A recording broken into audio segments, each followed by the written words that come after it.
This session features 3 experts discussing how to make drugs and therapies for chronic disease more affordable and more available. Please welcome Dr. Aaron Kowalski, Shelley Lyford, and Dan Liljenquist. They share their views with Dr. Mark McClellan, Director of the Duke Robert J. Margolis Center for Health Policy at Duke University and an independent board member for Cigna and Johnson & Johnson. How can we move toward more effective access to medicines while still ensuring that companies can fund the cost, time, and uncertainty of bringing innovative new treatments to market? With COVID vaccines and therapies holding the potential to transform the pandemic, and with new treatments in development from conditions ranging from Alzheimer's disease to genetic diseases, with laboratory research and early studies showing promise for many other unmet medical needs, this question is more pressing than ever before. And so today, I'm really pleased to be joined by Dr. Aaron Kowalski of the JDRF International, Dan Liljenquist of Intermountain Healthcare, and also by Shelley Lyford of the Gary and Mary West Foundation to discuss these topics. It's good to be here with you all, and let's get right into it. Dan, I'd like to turn to you first because you have been involved with Civica RX through your work at Intermountain, which is a new kind of pricing and production model for access to needed medications. Can you tell us a bit about that and also some of the implications for addressing the problem of high and rising drug prices and access? Absolutely, Mark, and great to be with you. So Civica is a company. It's organized as a non-stock, nonprofit corporation with a very simple mission to ensure that essential medications are available and affordable to everyone. And like most health systems around the country, we've found several problems in the drug market, of course, where drugs are high priced, particularly drugs that are past their patented life and are in the public domain, and found really many areas of abuse. And so several years ago, we started to organize the healthcare industry around capitalizing a democratized public utility that would work with health systems, pre-contract with those systems, with the goal to bring new competition back to markets, drug markets where competition had been stifled or where monopolies exist, with the goal of bringing in additional supply and price stability. And we launched the company in 2018, and we thought it would take us 5 years to get 5 drugs on the market, and we're about 2.5 years in and have over 40, and we'll have 60 by the end of this year. But the mission really is to make sure that when formulas that we've paid for as a society are in the public domain, that they're available and affordable to everyone. And we think that's a noble mission, as particularly at Intermountain Healthcare, when our mission is to help people live the healthiest lives possible. You have to have medication to do that in many instances. And so we're delighted with the success so far and feel like that we have a lot more ahead of us and a lot of good that we can do. Well, I want to come back to that model and focusing on whole populations and getting them the drugs that they need. But let me turn to Shelley. Shelley, you've been working on drug pricing issues, fighting for lower prices for 15 years, including through your work leading at the Gary and Mary West Foundation in collaboration and supporting Civica RX. Can you talk about how that model can be scaled and also some of the other approaches that you're supporting to address better drug affordability while still supporting innovation? Definitely, Mark. Thank you so much. And I am so proud of Civica and the Foundation's investment in Civica RX, and very happy to be a leader in that nonprofit corporation as the vice chair of the board. But Mark, before we go there, let's talk a little bit about healthcare spending in America. Healthcare spending accounts for 18% of America's GDP, making our healthcare system by far the most expensive in the world. In fact, every hour, the United States spends approximately $420 million on healthcare, a number that is increasing by the minute. There are a number of common sense policy reforms that could have a big impact, and I'm just going to briefly talk about the three that the Gary and Mary West Foundation supports. First, greater competition. As we just heard, Civica is shaking up the industry by manufacturing versions of popular generic medications, which of course is helping to lower the price of those drugs, but also it assures that we have constant supply of those drugs. So to have that supply chain is very important. Second, Medicare negotiation. A current West Health study found that 112,000 Medicare beneficiaries die annually because they cannot afford to adhere to their drug therapy. This is outrageous, Mark. In fact, let's just think about this for a second. The largest purchaser of drugs in America is not allowed to negotiate. From the foundation's perspective, this is simply un-American. We have effectively neutered capitalism. And finally, number 3, value-based care. We need to flip the script and pay for value over volume. When it comes to prescription drugs, that means linking pricing to outcomes. Value-based pricing would require that drug manufacturers actually have skin in the game. Great. Shelley, thanks for that overview. I want to come back to some of the issues that you brought up, but first, let me bring Aaron into this discussion. Aaron, at JDRF International, you all are working to get to lower prices, greater access for insulin for diabetes patients, including you yourself.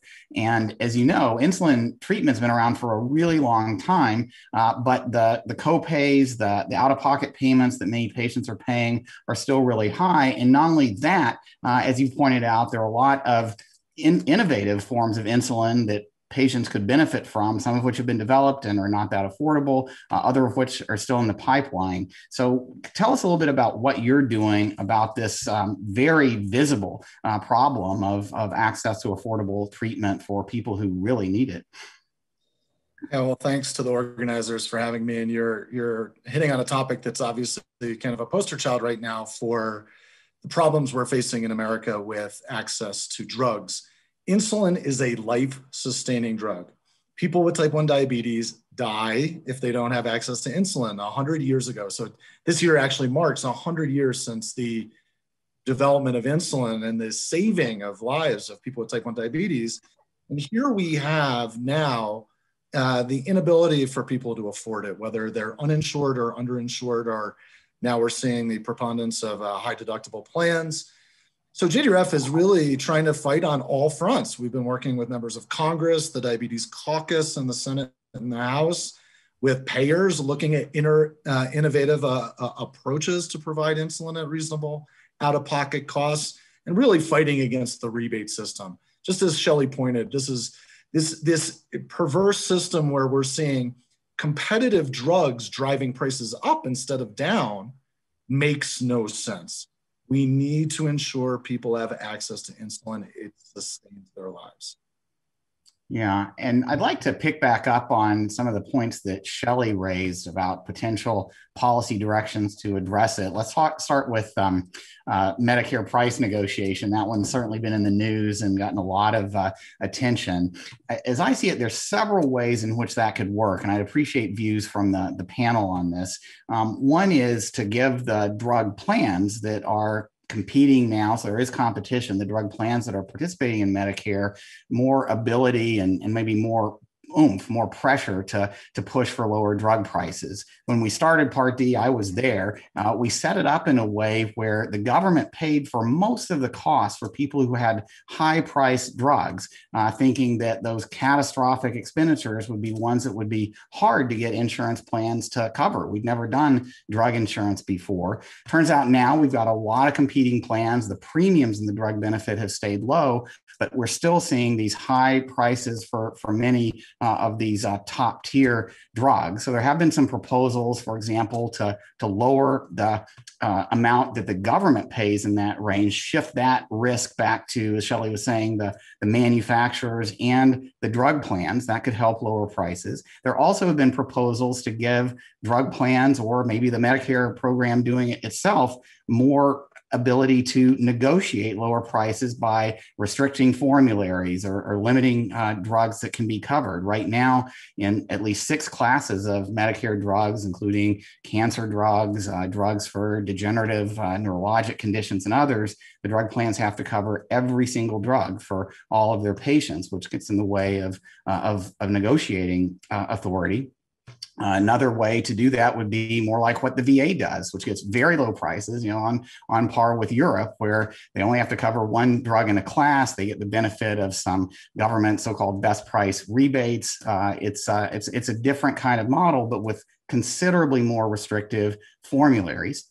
Another way that's been proposed by House Democrats is to take the prices that we see in other countries, which use models much more like what I've described, and tell the drug manufacturers, essentially, if they don't fall within a range of those prices, they can't sell in the U.S. markets. Now, both of these have been controversial. People want lower drug prices. They don't necessarily want formularies. They don't necessarily want drug manufacturers not to bring drugs to the U.S. market or innovate as quickly. I'd appreciate thoughts from any of you, and I'm not sure who wants to go first on how we can move forward with a negotiation approach that's stronger, either involving Medicare directly or maybe giving more authority to the Medicare drug plans. Any of you all want to comment? Great, I'll go ahead. Yeah. So, Mark, thank you so much. You just gave a tremendous overview of all of the options. And honestly, Mark, we have to get there. It's not a matter of if, it's a matter of must, because we are talking about life and death. The consequences of high-priced healthcare are universal, and there is tremendous pressure, as you just stated, in Washington, D.C., to act, and this is a good thing. In fact, Mark, from my perspective, I believe COVID-19 has shined a light on our broken system and only made addressing the issue of high-cost drugs and healthcare even more urgent. Before I get into answering your question absolutely directly, I just want to note two quick things that we learned from our Gallup polls. Even in a pandemic, we found that people are avoiding care because of the potential cost. Just last month, our Gallup poll found that 46 million Americans avoided needed care over the course of the pandemic due to cost. And even more startling, this Gallup work also found that 9 in 10 Americans are fearful that the pharmaceutical industry will use COVID to raise prices. So, to your question, Mark, the Gary and Mary West Foundation is confident that action is on the horizon, particularly to address prescription drug prices in the very near term. For example, House Democratic leaders are intent on including a measure that would allow the Secretary of Health and Human Services to negotiate lower prices for prescription drugs as part of that incoming infrastructure package. Secondly, I believe there are roughly 24 bills that are floating around Congress right now that would actually alter how drugs get marketing exclusivity. It would also require companies to report planned price hikes and also allow the government to directly negotiate prices. And further, there are about 6 bills in the House and Senate right now that would actually remove the restrictions for the federal government to negotiate drug prices directly for Medicare consumers. So as you pointed out, Mark, the time is now. There are options on the floors, and we need to get to work. Dan, any thoughts to add to this? Yeah, look, I'd love to jump in, Mark. So I served a term in the Utah State Senate and was involved in our budgeting. And the reason I bring that up is I know of no other area anywhere in government where we've allowed an industry to have a backdoor into the federal treasury. Hospitals don't get to set Medicare rates. But with respect to drugs, there's almost this feeling like, we get to set it wherever we want and you have to buy it. And the challenge there is that means that there's unending money for lobbying and access to politicians, et cetera, because, it's just stunning. To me, I'm not that optimistic when the easiest money to raise in Washington comes from big pharma, that this is likely to happen through congressional means, but it should happen. We negotiate for everything else except for this. So one of the things we're excited about what we're trying to do with Civica, understanding that we won't be able to solve everything, but with an industry-wide movement from people who actually end up paying the final bill, in this case, health systems, but also payers, we think there's a real opportunity to start addressing some of these failures, because it's not just the patient to pay, it's the payer that pays. It's the health system that pays. And what we've been encouraged by is the movement we've had without needing actual congressional approval to begin setting fair prices in a market through a democratized public utility model. And but it's going to take a combination. We think we've got a model that can address drugs that are clearly in the public domain after their patented life. And that's where Civica is focused. But look, it is absolutely asinine. And to think that the federal government and that the taxpayer should expect a whole industry to have a backdoor into the federal treasury. It's just not right. So, hopefully we'll get there, and we're going to do certain things we can, again, in the off-patent space to fix things, but it won't fix everything. And just to follow up on that point, as I understand what you're doing in the off-patent space is setting up these longer-term, larger relationships with a manufacturer of the off-patent drugs with an eye towards how can we get enough drug to be available over time to serve the population that we're treating, and how can we get competition at that level, not just try to do it on a fee-for-service patient level basis day to day. Really plan out a population level model. Is that right? Yeah, that's correct. I mean, Civica is really simple.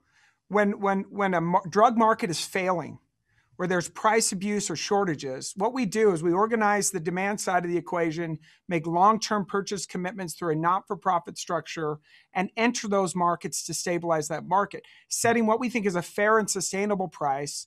And what we've been able to do with 41 drugs so far is actually stabilize and bring a fair price to the market. We don't have to make every drug, but Civica will enter markets where there's abuse and help make sure that patients aren't being exploited by market failures. But that only works so far. I mean, with the patented space, Mark, the federal government has to be able to negotiate prices and represent society as a whole in making sure they're getting appropriate value for the tax dollars we spend. Yeah, and I want to come back to this model of trying to work for patients, the population level, to supply needed drugs at an affordable price.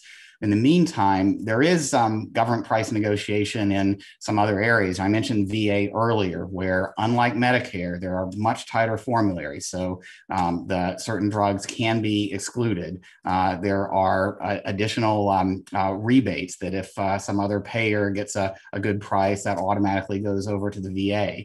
Those are the kinds of steps that you want to see in Medicare, because there has been some pushback when, for example, the last administration tried to give drug plans more ability to negotiate by saying, well, you don't have to cover every drug. If there's several similar brand drugs available, say for treating a certain kind of immune condition or cancer, you don't have to cover all of them. But that was pretty strongly, pretty strong opposition to that in Congress and was repealed by the new administration. So you say a little bit more about how you think that price negotiation could be made more strong, and any concerns about access to medicines as a result.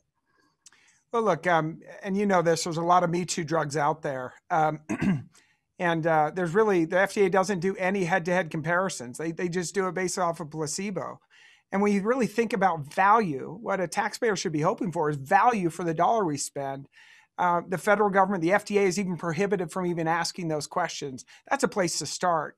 One of the things we've loved from the very beginning with Civica is our partnership with the VA and with DOD, who've been working with us, because even though you have negotiating scale with the VA and DOD, oftentimes if you're dealing with one manufacturer on the other side of the equation, you're a price taker like anybody else. So this is, look, a multivariate problem, but I think going back to what Aaron said, we've got to break out of the opaqueness of the model, the rebate structures that really damage, frankly, the people who get damaged the most by the opaqueness of the model and the backdoor rebates are the cash pay patients who have to pay the highest price to get medications they can least afford.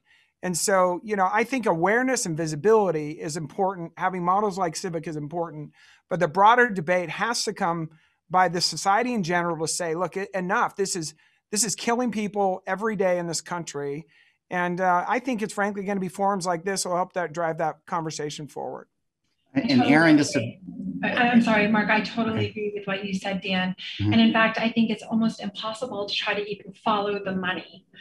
When you follow the dollar and how it flows through from the purchaser of the drug to the manufacturer, it's almost impossible. We need greater transparency.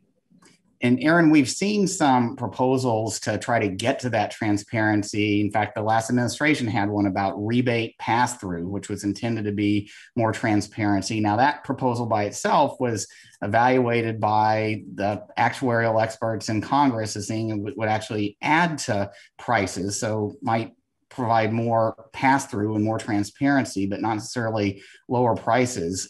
What do you think? You're dealing with both drugs that have been around for a while, some of the so-called older insulins, as well as a push towards innovation with better, longer-acting, more effective insulins for certain patients. So you've got both the innovation side and the affordability and transparency side right in front of you for your patients. You have some additional thoughts about how better, more effective steps on negotiation might work?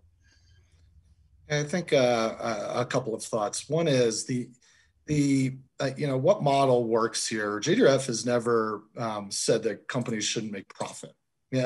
Companies need to profit. There needs to be continuing innovation.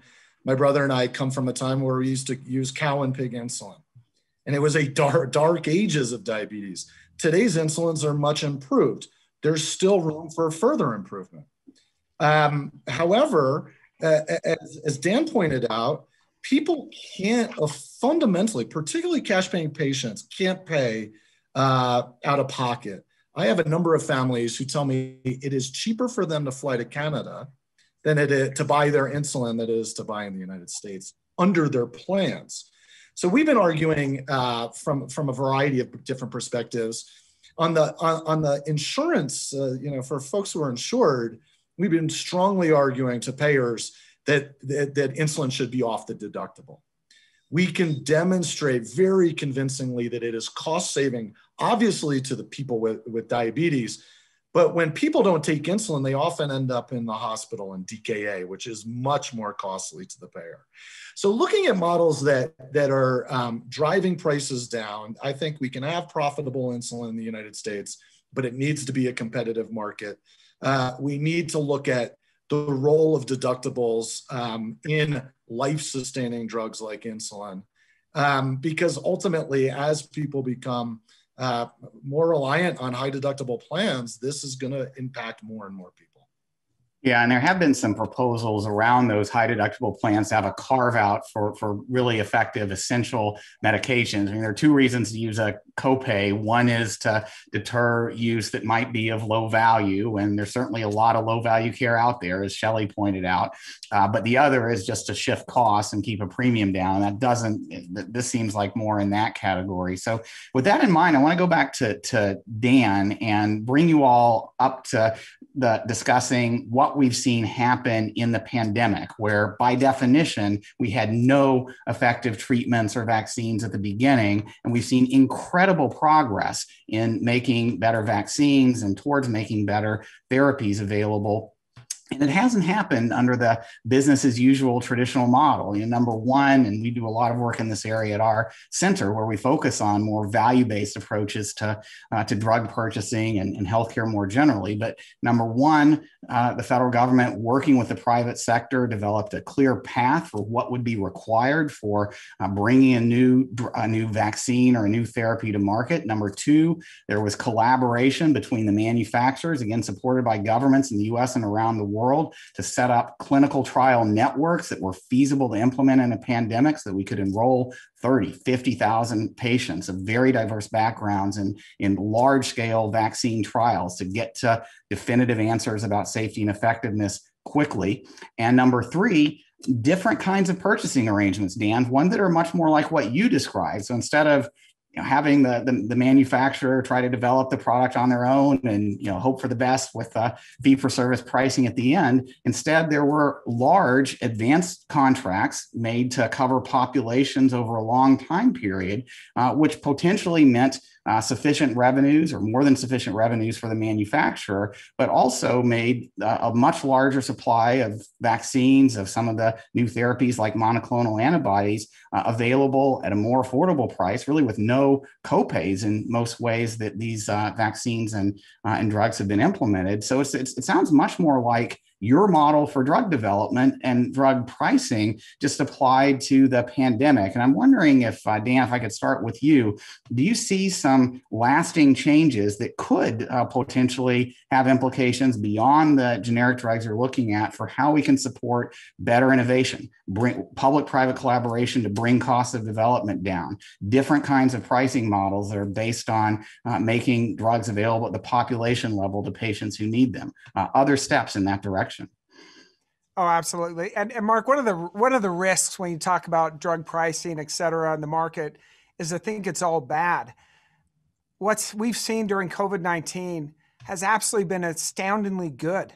The fact that we're vaccinating people with vaccines that were developed so quickly and effectively, it truly is astounding. And it is the very best of what the pharmaceutical industry can do. And I agree with Aaron. I'm so glad today that my two type 1 diabetic brothers, and my dad's an endocrinologist, as is my brother, that they're dealing with insulins that are really effective. And we want that to continue. And I'm thrilled with the actual innovation. What I find so fascinating about the COVID-19, this new model, is that if you can give a predictable return to a manufacturer, they get out of the game of, oftentimes we have a new drug, people will price it because it's like a game of hungry hippos. You just have a limited amount of time to get as many marbles back as you can.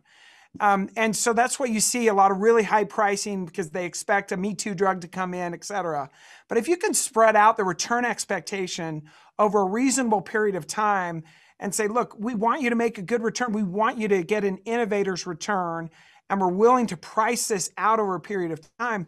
That's a very, very attractive model. What we found at Civica, we've not decided to do this yet, and we may someday, is that we have new innovators coming to us to say, look, we do have this innovation, but we would love to commercialize it in a socially responsible way that allows us to spread payments over time, but come to a market price that's actually achievable for regular folks, rather than feeling like they've got to price it extremely high, generate their returns within a year or two because they know somebody's going to follow on. It's just changing the dynamic. And I don't know exactly where it'll go, Mark, but the ingenuity and the partnership really feels like a pivotal moment.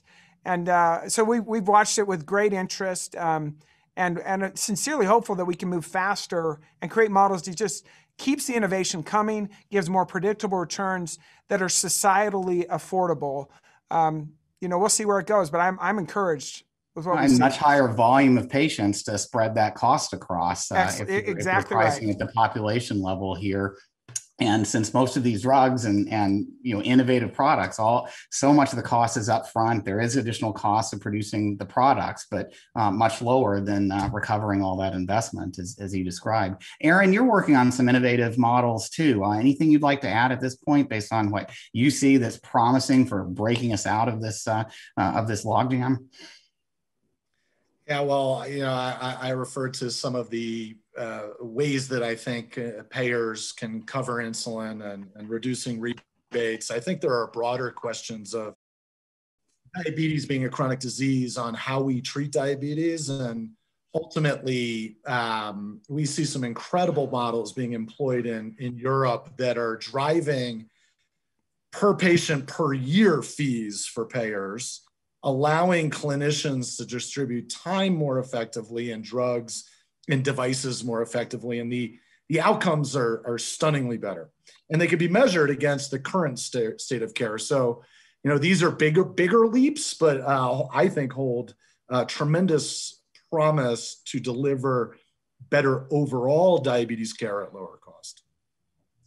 Yeah, and I would say that, and Shelley, I'm going to come to you as we wrap up this session, as I know how passionate you are about these issues too. But that idea of moving to sort of a per person per month or per person per year is something that also is holding some promise in helping us get to better health care. So many of the healthcare providers in the United States that were hardest hit in the pandemic were ones that were similarly being paid on a fee-for-service basis, rather than being paid to deliver what patients need and be able to invest in data systems and telehealth and home-based support, team-based care, which goes right along with the new kind of model for drug pricing, like you were describing in some of those innovative European models. And I bet Dan and Intermountain would be happy to work with you on that too. But Shelley, we've only got a minute left. I know how passionate you are about this. How can we all work together to get something constructive done here?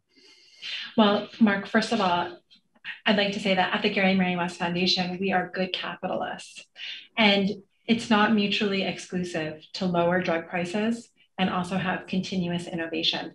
As you have outlined, it is absolutely incredible that we have got numerous vaccination options and that we've got those in less than a year. I'm so grateful for the pharmaceutical innovation that exists.